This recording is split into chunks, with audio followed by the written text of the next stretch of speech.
Refraction of light.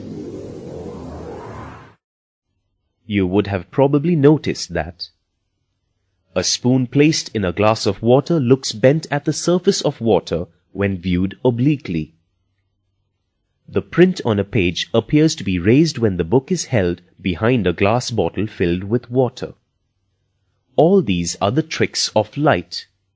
We shall explore how a light ray travels from one optical medium into another.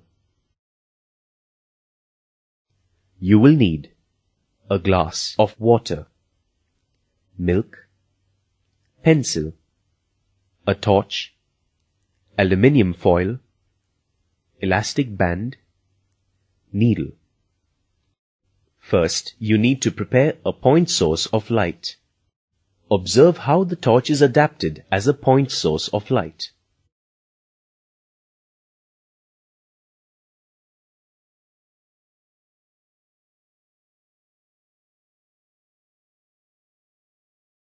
Here you've the point source of light. To give a cloudy effect for the glass of water, add a little milk to water.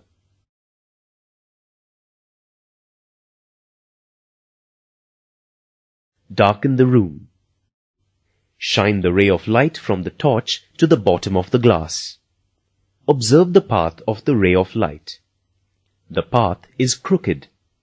This shows that a ray of light changes its direction of propagation as it travels from air to water. Similarly, a pencil which is partially dipped in water appears bent or broken to the observer.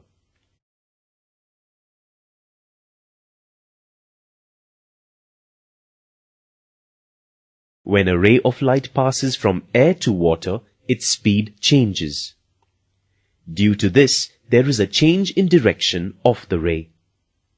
This change of direction suffered by a ray of light as it passes obliquely from one optical medium to another optical medium with different optical densities is known as refraction. Note that whenever a ray of light is incident on a surface separating two media, a small fraction of the light always gets reflected. Refraction can make an object appear to be in a different position. For the same reason, the part of the pencil which is submerged looks as if it has moved away from the part above water, and it appears fatter.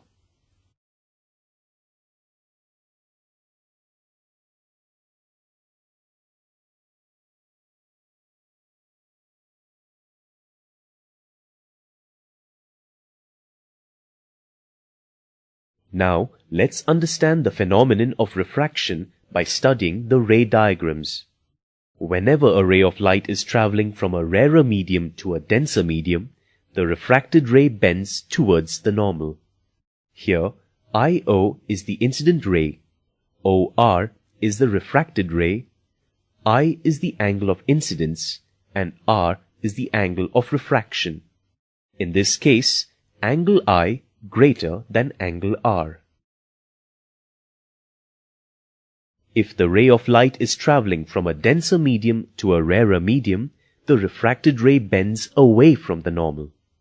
Here, IO is the incident ray, OR is the refracted ray, I is the angle of incidence, and R is the angle of refraction. In this case, angle I less than angle R. For definitions, click on the labels.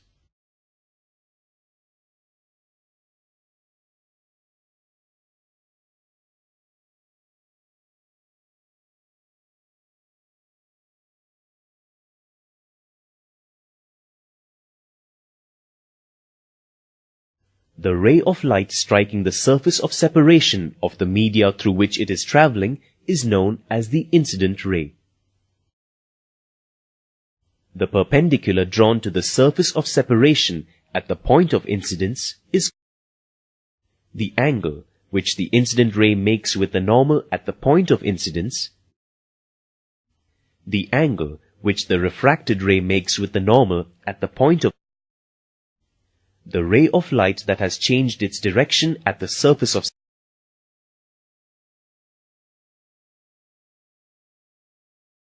The ability to refract light is called the refractive index. Refractive index of a medium is equal to the ratio of the speed of light in vacuum or air to the speed of light in that particular medium. Refractive index is equal to speed of light in vacuum by speed of light in the medium. This ratio is always a constant for a given pair of media. It is represented by a Greek letter mu.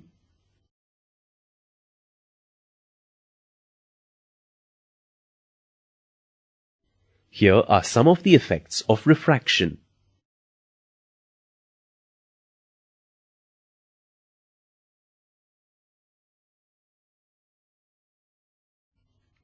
A straight pencil, PQ, when immersed obliquely in water, a portion of it appears to be shortened and raised up as P1, Q1 under the water.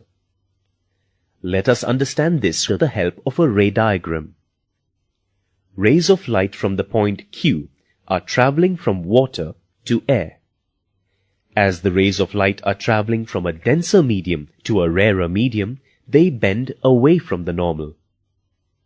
After refraction at the surface, they appear to be coming from point Q1, which is true for each and every point of the part of the pencil which is immersed in the water. During spear fishing, the fisherman aims at the tail of the fish. When a fish in clear water is viewed from an angle, its image appears ahead of its actual position, as it is raised up due to refraction of light from water to air. Thus, if the fisherman aims at the head of the image of the fish, the spear will hit in front of the actual fish. However, if the aim is at the tail of the image, it is likely to hit on the head of actual fish. Go through the ray diagram to understand this.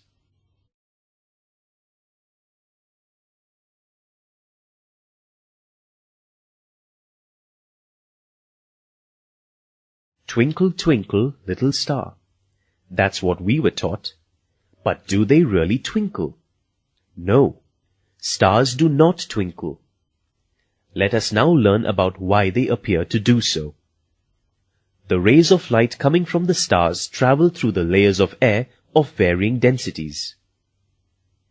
These rays get refracted continuously and they bend towards the normal as the refraction is from a rarer to a denser medium. The movements of air and convection currents causes a change in the density of the layers of air. As a result, the position of the image of the star goes on changing after every short interval. These different positions of the images formed at short intervals of time give the impression that the star is twinkling. At dusk or dawn, the sun appears to be larger than at noon.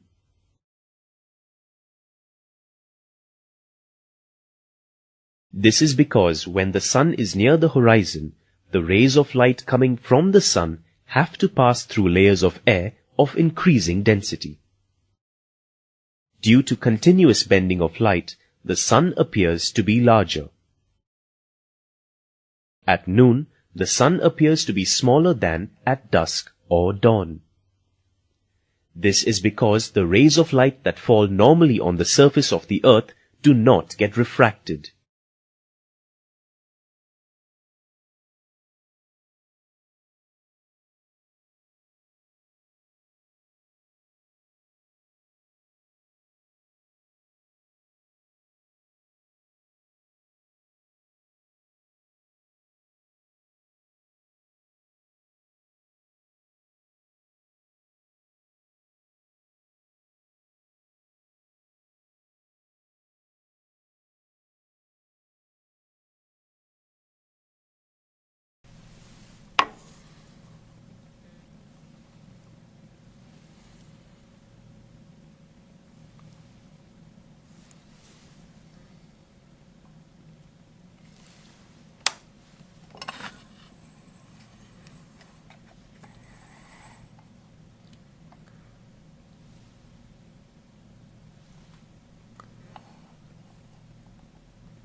5 degrees,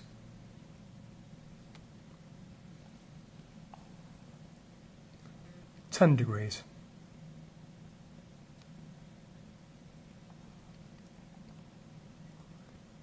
15 degrees,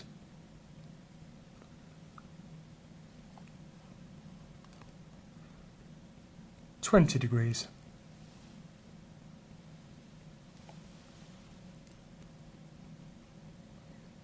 25 degrees,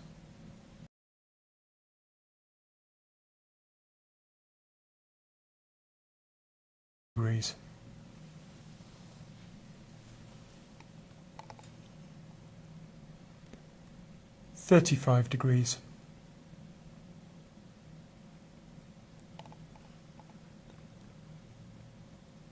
40 degrees,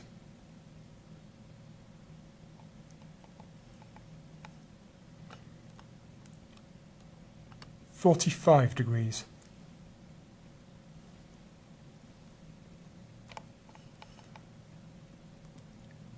50 degrees,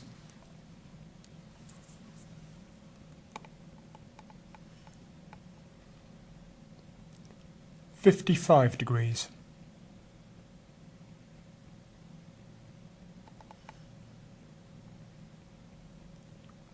60 degrees,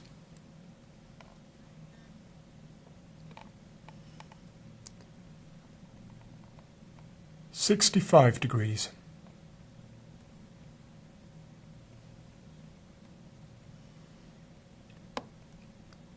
70 degrees,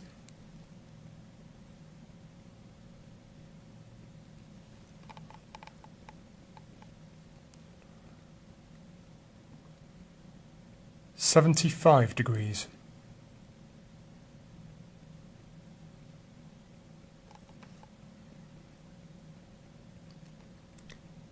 80 degrees, '"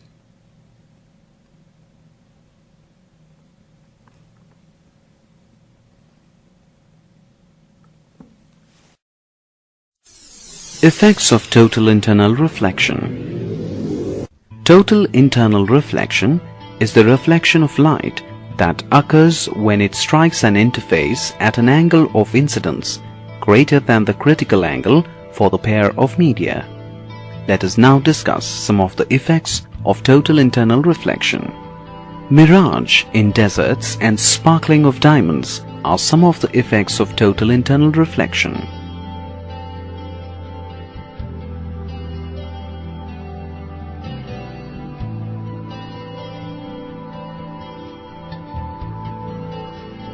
Mirage in deserts. Mirage is an optical illusion seen very often in deserts, due to which an observer sees inverted images of distant objects. The observer thinks that the inverted image of the far-off object is the reflection of the object in water, although no water exists there. Let us see how this happens. In deserts, as the sand gets heated, the lower layer of the air becomes very hot, and the upper layers are comparatively cooler. A light ray coming downwards from any object passes through layers of air of gradually decreasing density. At each layer, refraction takes place and the light ray bends away from the normal. The angle of incidence continues to increase until at a certain layer the ray is incident at an angle greater than the critical angle of the air with respect to the next layer of air. At this interface, the light ray suffers total internal reflection and proceeds upwards from the rarer to the denser layer of air. The whole path of the ray is therefore concave as shown here. Due to this, the observer will see an inverted image of the object. The observer thinks that there is a pool of water from the formation of image.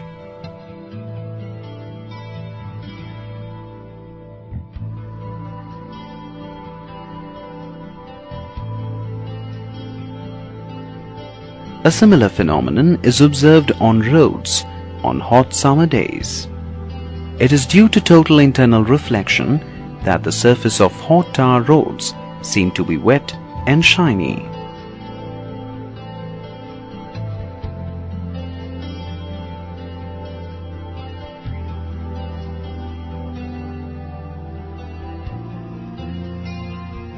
Sparkling of diamonds.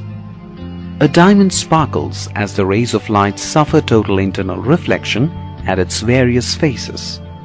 Let us see how this happens. The critical angle for the ray of light traveling from diamond to air is very low, about 24 degrees. Therefore, most of the incident rays suffer total internal reflection. Moreover, the diamonds are usually cut with their faces in such a way that once a ray of light enters it, it suffers total internal reflections at various phases before it has any chance to emerge.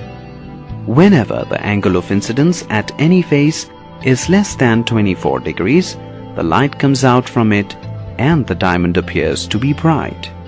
Thus, a ray of light on entering a cut diamond literally gets trapped within it for some time and causes it to sparkle.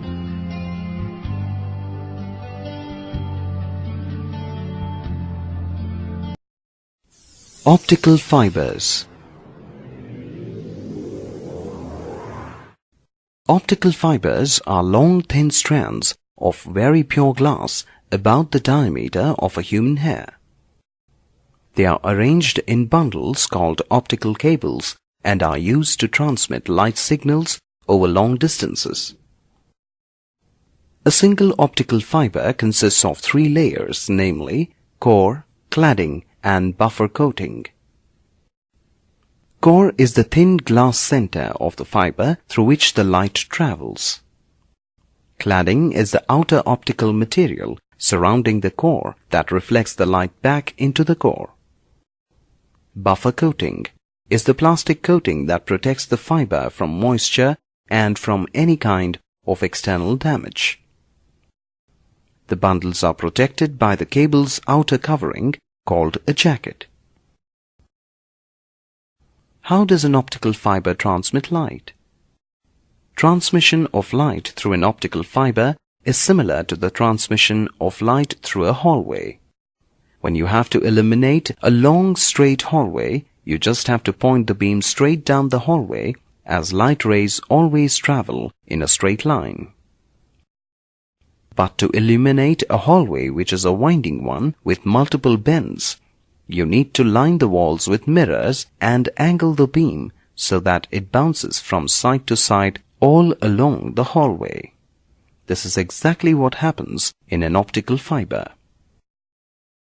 Optical fibers make use of total internal reflection to confine light within the core of the fiber. The core of an optic fiber has a higher refractive index than the cladding, and hence the light suffers total internal reflection.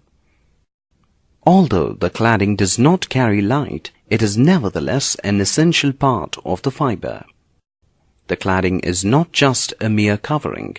It keeps the value of the critical angle constant throughout the whole length of the fiber.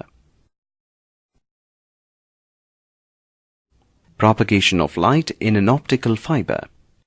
Let a ray of light be incident on the fiber, making an angle theta c with the axis as shown here. It gets refracted into the fiber. Let the refracted ray make an angle theta I at the core and cladding interface. If theta I is greater than the critical angle theta c, then the ray suffers total internal reflection. So all the energy in the ray of light is reflected into the core and none escapes into the cladding. The ray then crosses to the other side of the core, and because the fiber is more or less straight, the ray will meet the cladding on the other side at an angle which again causes total internal reflection. The ray is then reflected across the core again in the same manner. In this way, the light zigzags its way along the fiber. Thus, the light gets transmitted to the end of the fiber. Because the cladding does not absorb any light from the core, the light wave can travel great distances. However, some of the light signal degrades within the fiber, mostly due to impurities in the glass. Terminology used in fiber optics. Here you can see a ray of light traveling from air of a refractive index μ0 into an optic fiber. The maximum angle of incidence in air for which all the incident light is totally reflected at the interface of a pair of media having refractive indices μ1 and μ2 is called the angle of acceptance. Fiber attenuation. It is defined as the loss of light energy during its transmission through an optical fiber due to absorption by the impurities in the glass fiber. Applications of optical fibers. Optical fibers are used to transmit communication signals. In endoscope used to investigate interior organs which cannot be viewed directly, and in photometers.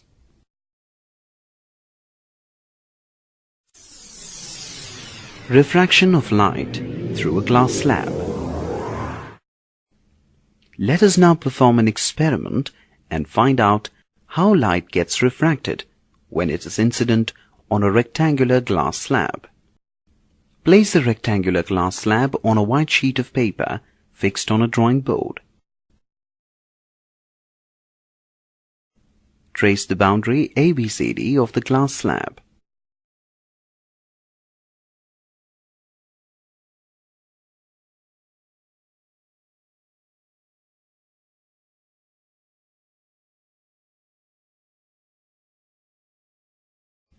Remove the glass slab.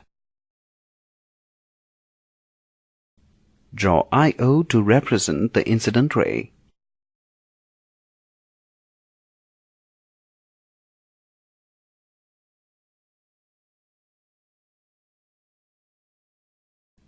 Draw the normal N1, N2 at the point of incidence O.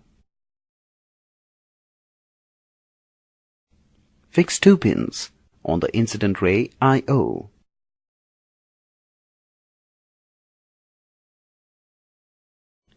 Place the glass slab within its boundary ABCD. Looking from the other side of the glass slab, fix 2 pins such that the feet of all the pins are in one straight line. Remove the glass slab and the pins. Mark the pin points P1, P2, P3 and P4. Join P3, P4 to represent the emergent ray O'(E). Join OO'. OO' is the refracted ray. Measure the angle of incidence, angle of refraction, and angle of emergence. Angle of incidence is greater than the angle of refraction, and the angle of incidence is equal to the angle of emergence. Extend O'(E) backwards. We observe that the emergent ray is parallel to the incident ray. The above experiment shows that when a ray of light is passing from air to glass, that is, from a rarer medium to a denser medium, the refracted ray bends towards the normal drawn at the point of incidence. The emergent ray O'(E) is the refracted ray emerging out of the glass slab. O'(E) is parallel to the incident ray. This means that the refracted ray has been displaced from its original path by a distance xy. This displacement is referred to as lateral displacement. We also observe that angle OO'(N1) is equal to angle R and angle E is equal to angle I. That is, angle E is greater than angle OO'(N1). This shows that a ray of light when traveling from a denser to a rarer medium